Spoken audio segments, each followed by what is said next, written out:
ఈరోజు కథ. ఈ ఫోటో నిజమని మీరు నమ్ముతున్నారా?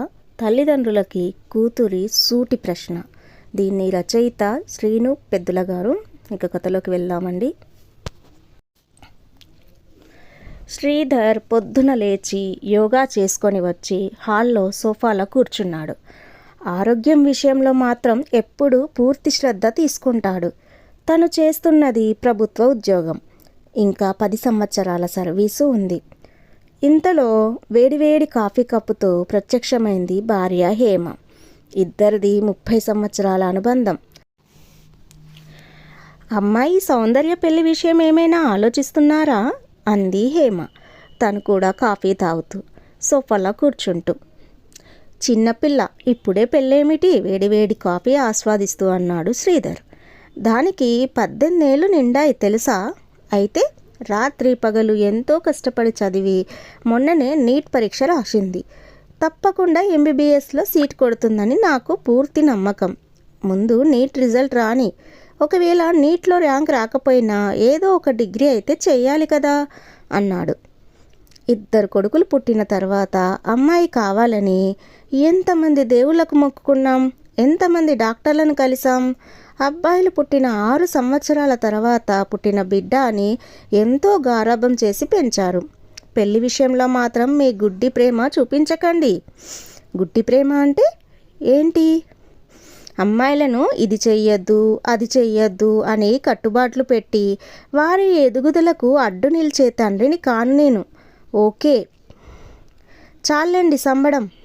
మన అబ్బాయిలను చూడండి, చదువు పూర్తి కాగానే ఉద్యోగం సంపాదించారు, సరైన వయసులో పెళ్లి చేసుకున్నారు. ఇప్పుడు చిన్నోడు నాగ్పూర్లో, పెద్దోడు అమెరికాలో స్థిరపడి పిల్లా పాపలతో చల్లగా ఉన్నారు. దీన్ని కూడా ఒక అయ్య చేతిలో పెడితే మన బాధ్యత తీరిపోతుంది. ఏమైనా అర్థమవుతుందా తమరికి? అంటూ శ్రీధర్ చేతిలో ఖాళీ అయిన కాఫీ కప్పు తీసుకొని వంటగది వైపు నడిచింది.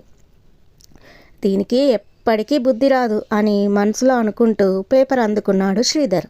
పెద్దగా ఆకర్షించే వార్తలు కనపడలేదు. ఇంతలో పక్కనే ఉన్న మొబైల్ టింగ్ టింగ్ అంటూ మెసేజ్ వచ్చిన చప్పుడు చేసింది. మొబైల్ తీసి చూశాడు. ఏదో కొత్త నెంబర్ నుండి మెసేజ్. ఓపెన్ చేసి చూశాడు. ఏదో ఫోటో సరిగ్గా కనిపించలేదు. పక్కనే ఉన్న కళ్ళద్దాలు పెట్టుకొని చూశాడు. ఒక్కసారిగా గుండె ఆగిపోయినంత పనైంది. ఆ ఫోటోలో తన కూతురు ఇంకొకడు అసభ్యకరమైన సన్నివేశంలో నగ్నంగా ఉన్నారు. ఫోటో చూసినప్పటి నుండి శ్రీధర్కి మెదడు మొద్దుబారిపోయింది. నోట మాట రావట్లేదు. హేమా హేమా అని అరవాలనుకున్నాడు. కానీ గొంతు నుండి మాట రావట్లేదు. పట్టు తప్పిపోతుంది. విపరీతమైన చెమటలు. ఏమీ చేయలేక అట్లాగే సోఫాలో పక్కకి ఒరిగిపోయాడు. ఇంతలో హేమ భర్తతో మరోసారి మాట్లాడి ఎలాగైనా అమ్మాయి పెళ్ళికి ఒప్పించాలని హాల్లోకి వచ్చింది. భర్త పరిస్థితి చూసి పరిగెత్తుకుంటూ వెళ్ళి పట్టుకుంది కింద పడకుండా. ఏమైందండి ఏమైందండి అని అడుగుతూ ఉంది. కన్నీళ్ళు ఆగట్లేదు. సమయానికి ఇంట్లో ఎవరూ లేరు. ఇంతలో భర్త నీళ్లు అన్నట్లు సైగ చేసేసరికి టీపాయ్ మీద బాటిల్లో ఉన్న నీళ్లు గ్లాసులో పోసి మెల్లమెల్లగా తాగించింది. 2-3 గుటకల నీళ్లు తాగిన శ్రీధర్ మెల్లగా కోలుకున్నాడు. లేచి సోఫాలో కూర్చున్నాడు. హేమకి కొంచెం ధైర్యం వచ్చింది. ఏమైందండి, ఇప్పుడు ఎలా ఉంది? లేవండి, డాక్టర్ దగ్గరికి వెళ్దాం అంది. శ్రీధర్ వద్దు అన్నట్లు చేతితో సైగ చేసి సీలింగ్ వైపే చూస్తున్నాడు. అసలు ఏమైంది నీకు? ఇప్పటి వరకు బాగానే ఉన్నారుగా, పదండి డాక్టర్ దగ్గరికి వెళ్దాం అంది మళ్ళీ. శ్రీధర్ తన మొబైల్ తీసి హేమకి ఆ ఫోటో చూపించాడు. ఫోటో చూసిన హేమ కళ్ళు పెద్దవి చేసి అలాగే చూస్తూ ఉండిపోయింది. మెల్లగా తేరుకొని, ఎవడో పనికిమాలిన విధవ మన అమ్మాయి గురించి పనికిమాలిన ఫోటో పెడితే మీరు అది నిజమో కాదో కనుక్కోకుండా ఇంతలా బాధపడతారా అంటూ భర్తకి ధైర్యం చెప్పడానికి ప్రయత్నం చేస్తూ ఏ నెంబర్ నుంచైతే ఆ ఫోటో వచ్చిందో ఆ నెంబర్కి ఫోన్ కలిపి స్పీకర్లో పెట్టింది. చాలాసేపు మోగిన తర్వాత ఎవరో ఎత్తారు. హలో అంది హేమ. హలో మొగగంతు, చెప్పండి. ఎవరు మీరు? నేనెవరైతే మీకెందుకు? మా మొబైల్కి ఒక ఫోటో వచ్చింది, అది పెట్టింది నువ్వేనా? ఎవడ్రా నువ్వు? నీకెంత ధైర్యం అని కోపంగా అడిగింది. అవును నేనే, నేను మీ అమ్మాయి గత 2 సంవత్సరాలుగా ప్రేమించుకుంటున్నాం. పెళ్లి చేసుకుందామంటే ఒప్పుకోవట్లేదు. కానీ మా మధ్య అన్నీ జరిగిపోయాయి. ఎందుకు పెళ్లికి ఒప్పుకోవట్లేదో నాకు అర్థం కావట్లేదు. మీరైనా ఒప్పిస్తారని ఆ ఫోటో పంపించా. ఓకేనా? మీ కూతుర్ని ఒప్పించండి. లేదంటే తెలుసుగా, ఈ ఫోటోలన్నీ నెట్లో పెడతా. అప్పుడు మీ అమ్మాయి బతుకు ఏమవుతుందో ఒక్కసారిగా ఆలోచించండి అత్తయ్య గారు. ఎవర్రా నీకు అత్తయ్య? అసలు మా అమ్మాయి నీతో ఇంత చనువుగా ఉందని, ఈ ఫోటోలు నిజమని నీ రుజువేంటి? కొంచెం గట్టిగానే అడిగింది. మీకు రుజువు కావాలంటే ఇదే మొబైల్కి రోజుకో ఫోటో పంపిస్తా. ఆ ఫోటోలే మీకు రుజువులు. అంతెందుకు, మీ కూతుర్నే అడుగు, అన్నీ వివరంగా చెప్తుంది అని ఫోన్ పెట్టేశాడు. మళ్ళీ మళ్ళీ ఆ నెంబర్కి ఫోన్ చేసింది కానీ స్విచ్ ఆఫ్ అని వస్తోంది. అన్నీ వింటున్న శ్రీధర్ బాధగా హేమ వైపు చూస్తున్నాడు. భార్యాభర్తలిద్దరూ చేతులు తల మీద పెట్టుకొని దిగాలుగా కూర్చున్నారు. ఏమి చెయ్యాలో అర్థం కావట్లేదు. పొద్దున జాగింగ్కి వెళ్ళిన కూతురు ఇంకా ఇంటికి తిరిగి రాలేదు. శ్రీధర్ ఫోన్ తీసి కూతురికి కాల్ చేశాడు. రింగ్ అవుతోంది కానీ ఫోన్ తీయట్లేదు. మళ్ళీ మళ్ళీ చేశాడు. ఎంతకీ కూతురు ఫోన్ తీయట్లేదు.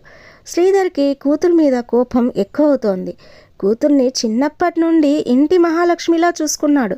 ఏది అడిగినా కాదనలేదు. తనని పెద్ద చదువులు చదివించాలనుకున్నాడు. అదృష్టం కొద్దీ తను బాగా చదువుతోంది. అన్నిట్లో ఫస్టే. మొన్ననే నీట్ పరీక్ష రాసింది. రిజల్ట్ కోసం చూస్తున్నారు. ఇంతలో ఈ దౌర్భాగ్యపు వార్త. శ్రీధర్ తట్టుకోలేకపోతున్నాడు. తన నమ్మకాన్ని వమ్ము చేసిందే. అంతగా పెళ్ళి చేసుకోవాలనే కోరిక ఉంటే ఒక్క మాట తనతో చెప్తే ఓ మంచి కుటుంబం నుండి అబ్బాయిని చూసి అంగరంగ వైభవంగా పెళ్లి చేసేవాడు కదా. ఈ పిచ్చి తిరుగులెందుకు? మనసు పరిపరి విధాలుగా ఆలోచిస్తుంది. ఇంతలో జాగింగ్కి వెళ్ళిన కూతురు సౌందర్య ఇంట్లోకి అడుగుపెట్టింది. తనని చూడగానే శ్రీధర్కి హేమకి ఎక్కలేని కోపం వచ్చింది. అయినా ఇద్దరు కోపాన్ని అంచుకున్నారు. ఏమీ మాట్లాడకుండా సౌందర్య వైపే చూస్తూ ఉండిపోయారు. సౌందర్యకి తల్లిదండ్రుల ప్రవర్తన కొంచెం వింతగా అనిపించింది. ఏమైంది అట్లా ఉన్నారు అని మెల్లగా అడిగింది.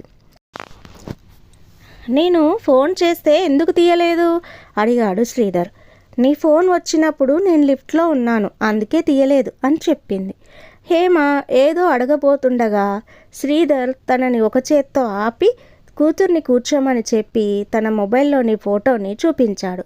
ఫోటో చూసిన సౌందర్య ఒక్క క్షణం నిర్ఘాంతపోయింది. తీరుకొని మెల్లగా తల్లిదండ్రుల వైపు చూసింది. శ్రీధర్, హేమ ఇద్దరూ తన వైపు ఏదో అనుమానంతో చూస్తున్నారు. అమ్మా నాన్నలు తనని అనుమానిస్తున్నారా?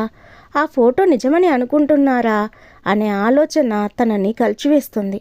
మెల్లగా తల ఎత్తి ఇది నిజమని మీరు నమ్ముతున్నారా అంది సౌందర్య. కళ్ళ ముందు రుజువు కనబడుతుంటే ఎలా నమ్మకుండా ఉండాలి అన్నాడు శ్రీధర్. నీకు అంతగా పెళ్లి చేసుకోవాలని ఉంటే ఒక్క మాట మాతో చెప్పొచ్చుగా, మేమే దగ్గరుండి పెళ్లి చేసేవాళ్ళం అంది తల్లి కూతుర్ని ఈసడింపుగా చూస్తూ. నాకు ఒక్క అవకాశం ఇవ్వండి జరిగింది చెప్పడానికి. అసలు ఏం జరిగిందో కూడా తెలుసుకోకుండా మీరు నన్ను అవమానిస్తున్నారంటే నాకు ఇన్ని రోజులుగా మీ మీద ఉన్న గౌరవం పోతుంది. ఏమని చెప్తావు? ఇది అబద్ధం, అసలు జరిగింది వేరే అని ఒక కట్టుకథ చెప్తావు. అంతకంటే ఏముంటుంది నీ దగ్గర సమాధానం? గట్టిగా అరుస్తూ చెయ్యెత్తి కూతురు మీదికి వెళ్ళాడు శ్రీధర్. హేమ భర్తని వారించింది. ఈ హఠాత్ పరిణామానికి భయపడిన సౌందర్య పరుగున తన గదిలోకి వెళ్ళిపోయింది. హేమ, శ్రీధర్ నిస్సత్తువుగా సోఫాలో కూర్చుండిపోయారు. 2 రోజులు గడిచాయి. ఆ రోజు తర్వాత ఇంకా కొన్ని రోజులు ఆ ఫోటోల పరంపర కొనసాగింది. రోజుకో ఫోటో. ఇంట్లో యుద్ధ వాతావరణం. తల్లిదండ్రులు ఎంత వారించినా వినకుండా రోజు పొద్దున్నే సౌందర్య ఎక్కడికో వెళ్తోంది. దీంతో ఇద్దరికీ కూతురుపైన కోపం ఇంకా పెరిగింది. సౌందర్యతో మాట్లాడడం మానేశారు. ఇద్దరు కొడుకులకు ఫోన్ చేసి జరిగిన సంగతి మొత్తం పూసగుచ్చినట్లు వివరంగా చెప్పారు. 2 రోజుల్లో చిన్న కొడుకు నాగ్పూర్ నుండి వస్తున్నాడు సౌందర్యతో మాట్లాడడానికి, తన భవిష్యత్తు గురించి చర్చించడానికి. ఆ రోజు సాయంత్రం శ్రీధర్కి లోకల్ పోలీస్ స్టేషన్ నుండి ఫోన్, అత్యవసరంగా రమ్మని. భార్యాభర్తలు భయపడుతూ కూతురు విషయంలో ఇంకా ఏమేమి సంగతులు, ఎంతటి అసభ్యకరమైన విషయాలు వినాలో అనుకుంటూ హుటాహుటిన పోలీస్ స్టేషన్కి వెళ్ళారు. అక్కడ షీ టీం కోసమై వేరేగా ఏర్పాటు చేసిన గదిలోకి వారిని వెళ్ళమని పంపించారు. ఆ గదిలో మహిళా ఆఫీసర్తో సౌందర్య ఏదో మాట్లాడుతూ ఉంది. శ్రీధర్ని హేమని చూసిన ఆ ఆఫీసరు వాళ్ళని కూర్చోమని, మీరేనా సౌందర్య తల్లిదండ్రులు అని అడిగింది. అవును అన్నాడు శ్రీధర్. ఆమె శ్రీధర్ని హేమని చూస్తూ, మీకు వచ్చిన ఫోటోల్లో మీ అమ్మాయితో ఉన్న అబ్బాయి అతనేనా అంటూ పక్కనే కటకటాల్లో ఉన్న ఓ 25 ఏళ్ల అబ్బాయిని చూపించింది. భార్యాభర్తలు అటువైపు చూసి అవును అతనే అన్నారు. గత 6 నెలలుగా నన్ను ప్రేమించు అని అంటూ మీ అమ్మాయి వెంట పడుతున్నాడు వాడు. మీ అమ్మాయి ఎంతకీ ఒప్పుకోక తన చదువు మీద ధ్యాస పెట్టింది. ఆ అబ్బాయి సంగతి చెప్తే ఎక్కడ మీరు కంగారు పడతారో అని మీకు చెప్పలేదు. వాడు మీ అమ్మాయిని ఎలాగైనా లోబర్చుకోవాలని మీ అమ్మాయి ఫోటోలని మార్ఫింగ్ చేసి ఆ అబద్ధపు ఫోటోలు సృష్టించి మిమ్మల్ని బ్లాక్మెయిల్ చేయడం మొదలుపెట్టాడు. మీ అమ్మాయినే కాదండి, గత కొన్ని సంవత్సరాలుగా ఎంతోమంది అమ్మాయిలను వీడి మాటలు నమ్మిన తల్లిదండ్రులను వీడు బ్లాక్మెయిల్ చేస్తూ అక్రమంగా డబ్బులు దోసుకుంటున్నాడు. వీడిని పట్టుకోవడానికి మేము ఎన్నోసార్లు ప్రయత్నం చేశాం. దొరికినట్టే దొరికి పారిపోతున్నాడు. వీడి గురించి చెప్తే ఎక్కడ తమ పేరు బయటికి వస్తుందోనని వీడి దాష్టికానికి బలైన అమ్మాయిలు కానీ వారి తల్లిదండ్రులు కానీ మాకు కంప్లైంట్ చేయలేదు. దాంతో వీడిని పట్టుకోవడం మాకు కష్టమైంది. వీడి ఆగడాలు ఎక్కువైపోయాయి. ఇన్నాళ్లకు మీ కూతురు ధైర్యం చేయడంతో వీడి ఆటలు అరికట్టగలిగాం. వీడు మాకు చిక్కాడు. మీరు మీ కన్నబిడ్డని నమ్మకుండా వాడి ఉచ్చులో పడి ఆమెను అవమానించారు. మీ అమ్మాయి మా దగ్గరికి వచ్చింది కాబట్టి వాణ్ణి మేము తొందరగా అరెస్ట్ చేయగలిగాం. వాడి వేధింపులతో పాటు మీ అనుమానాలు భరించలేక మీ అమ్మాయి ఏదైనా అఘాత్యం చేసుకొని ఉంటే దానికి ఎవరు బాధ్యులు? మీ అమ్మాయి మీద మీకే నమ్మకం లేకపోతే ఇంకెవరు తనని నమ్ముతారు? కష్టమైనా నష్టమైనా మీ అమ్మాయి ఇంకెవరితో చెప్పుకుంటుంది? పిల్లలకు అన్నీ ఇచ్చాము, గారాబంగా చూసుకుంటున్నాము అనగానే మన బాధ్యత తీరిపోదు. ప్రతి కష్టంలో నష్టంలో వారికి అండగా తోడుగా ఉండాలి. అంతేకాని ఎవడో కోన్కిస్కగాడు మీ పిల్లల గురించి ఏదో వాగితే అదే నిజమని నమ్మి మీ పిల్లల మాటలకు విలువివ్వకపోతే ఎట్లా, మీరే చెప్పండి అంది సీరియస్గా. శ్రీధర్ హేమ దించిన తల ఎత్తకుండా నేల చూపులు చూస్తున్నారు.